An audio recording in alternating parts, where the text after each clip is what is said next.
आपने मुझे मांग संख्या 30 जनजातीय क्षेत्रीय विकास विभाग एवं मांग संख्या 31 सामाजिक न्याय एवं अधिकारिता विभाग पर बोलने का मौका दिया, इसके लिए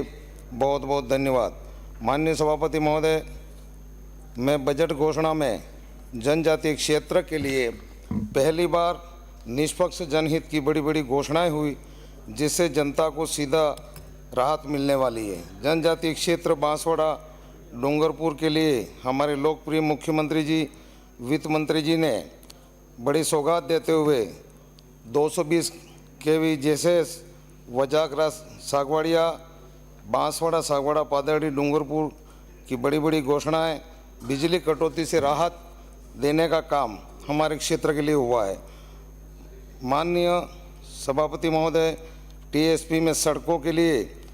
हमारे मोड़ी घाटोल गढ़ी विधानसभा को जोड़ने के लिए 32 करोड़ रुपया, सुन्नी से कोहाला 15 करोड़ रुपया, सरेड़ी से राठड़िया पालोदा 20 करोड़ रुपया, डूंगरपुर के अंदर सागवाड़ा बनकोड़ा 10 करोड़ रुपया।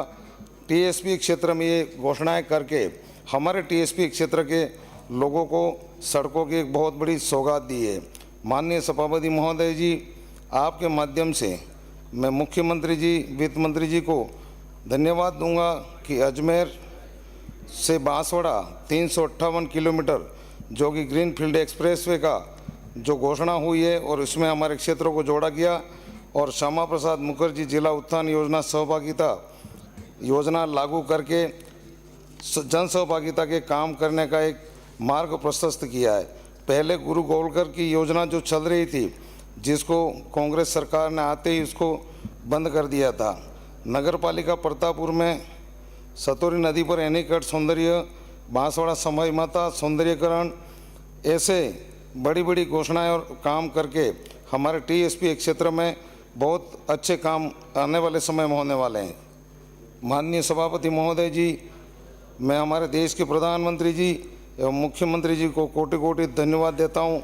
कि जनजातीय क्षेत्र के जो भी महापुरुष हुआ करते थे, जिन्होंने भारतीय जनता पार्टी की सरकार ने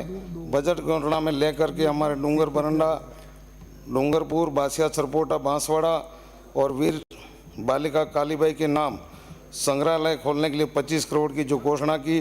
वो हमारे एक ऐतिहासिक घोषणा है। परंतु मैं मंत्री महोदय जी से निवेदन करना चाहता हूँ कि उसमें हमारे शहीद नाना भाई राणा पूजा का संग्रहालय में भी नाम जोड़ना आवश्यक है। माननीय सभापति महोदय जी, मैं आपके माध्यम से भारतीय जनता पार्टी की पूर्व वर्तमान सरकारों को धन्यवाद देता हूं कि 1977 के बाद पहली बार हमारे प्रथम मुख्यमंत्री स्वर्गीय भैरव सिंह जी शेखावत जी की सरकार के बाद जब जब भारतीय जनता पार्टी की सरकार आज़ादी के बाद आई है, कांग्रेस की, उन्होंने हमारे जितने टीएसपी क्षेत्र के अंदर जो बलिदान देने वाले, चाहे मानगढ़ धाम की बात हो, गोटियाबा धाम की बात हो, चाहे बेणेश्वर धाम की बात हो, उसके विकास के लिए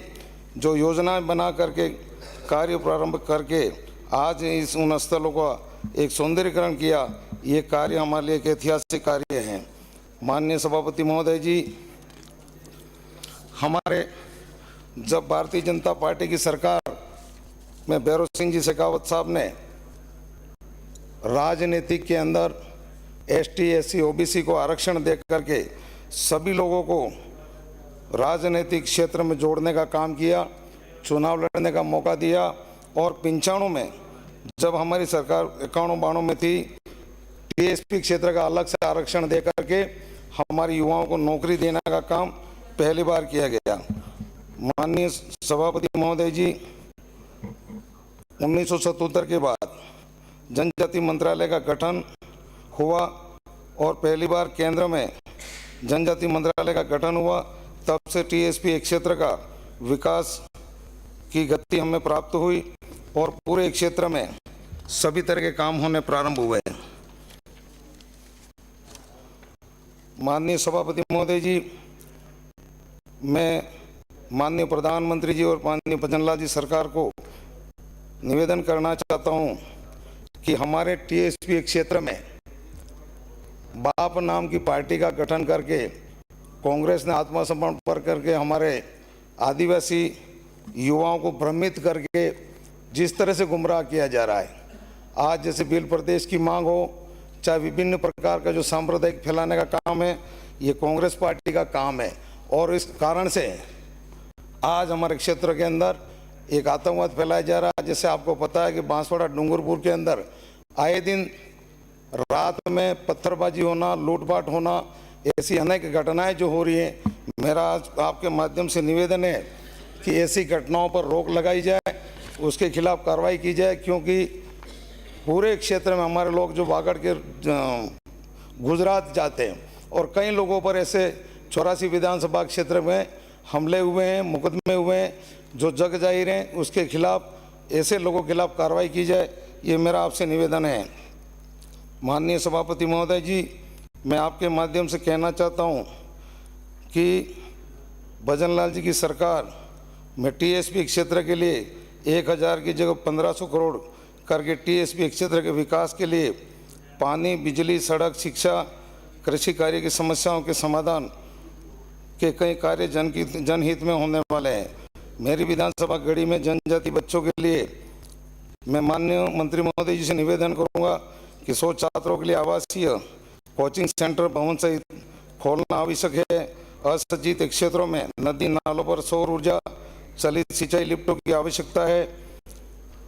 माननीय मंत्री महोदय जी से मेरा निवेदन है कि विद्यालयों के कक्षों का निर्माण, निकट पुलिये, गांवों को जोड़ने वाली डामरीकरण सड़कें, स्वास्थ्य, चिकित्साएं, आंगनवाड़ी, माँबाड़ी आदि भवनों का निर्माण आवश्यक है। उनको प्राथमिकता के आधार पर करने का मैं निवेदन करता हूं। माननीय सभापति महोदय जी, आपके माध्यम से मंत्री महोदय से अनुरोध है कि बांसवाड़ा जिले में आदिवासियों के आस्था के केंद्र को पर्यटक हब से जोड़कर रोजगार के अवसर बढ़ाना आवश्यक है। जैसे बेणेश्वर धाम से त्रिपुरा सुंदरी शक्तिपीठ, माई डैम से घोटियांबा से मानगढ़ धाम से हरतुनिया हनुमान, गलियाकोट शीतला माता शक्तिपीठ, बोरा समुदाय का विश्व विख्यात दरगाह, खड़गदा, भेड़माता, सोमनाथ, डूंगरपुर, केसरिया जी से उदयपुर, ये जो टीएसपी क्षेत्र हमारा है उसको अगर पर्यटक हब बनाया जाता है तो हमारे क्षेत्र के युवाओं को रोजगार के अवसर प्रदान होंगे और हमारे क्षेत्र का जो दार्शनिक स्थल हैं उन स्थलों का विकास भी होगा। माननीय सभापति महोदय जी, आपके माध्यम से मैं समाज कल्याण मंत्री महोदय जी से निवेदन करना चाहता हूं कि वर्ष 2021-22, 22-23 में कांग्रेस की सरकार में बांसवाड़ा जिले में गरीब लोगों के नाम से फर्जी आईडी बनाकर और 15 से 20 लाख रुपया पेंशन के रूप में उठा ली गई और उसकी जांच आज दिन तक नहीं हुई, कोई कार्रवाई नहीं हुई। अधिकारी वही कोई बैठे हुए हैं और इसके बारे में कोई किसी प्रकार की कार्रवाई नहीं हुई। मेरा आपके माध्यम से निवेदन है कि इसकी निष्पक्ष जांच करके जिन लोगों ने गरीबों की जो ये राशि उठाई उनके खिलाफ कार्रवाई की जाए, वसूली की जाए। माननीय सभापति महोदय जी, मेरा मंत्री महोदय जी से निवेदन है कि मेरी विधानसभा में छात्रावासों की मरम्मत, नवीनीकरण आवश्यक है एवं नए छात्रावास ग्राम पंचायत पनासी, बड़ी रोवाल, ग्राम पंचायत बिलोदा, ग्राम पंचायत तलवाड़ा, चिड़ियावासा, कुशलपुरा आदि स्थानों पर छात्रावास खोलने आवश्यक हैं एवं समस्त प्रकार के पेंशनों में बढ़ोतरी, बुजुर्गों के फिंगर नहीं आते हैं उसका विकल्प किया जाए, पेंशन रुकी हुई है एवं परिवार में किसी अन्य सदस्य ने कहीं बैंक से लोन ले रखा है तो उनके परिवार के लोगों के खाते सील कर दिए जाते हैं। मेरा आपसे निवेदन है कि पेंशनधारी के नाम से लोन नहीं है लेकिन परिवार में किसी अन्य का लोन होने से बैंक उनको पेंशन नहीं देती है, पेंशनधारी ज़्यादा परेशान है। तो मेरा आपसे निवेदन है कि इसके बारे में कार्रवाई कर बैंकों को पाबंद किया जाए कि इन पेंशनधारियों को समय पर भुगतान किया जाए। माननीय सभापति महोदय जी, आपने मुझे बोलने का मौका दिया, इसके लिए आपको बहुत बहुत धन्यवाद। थावरचंद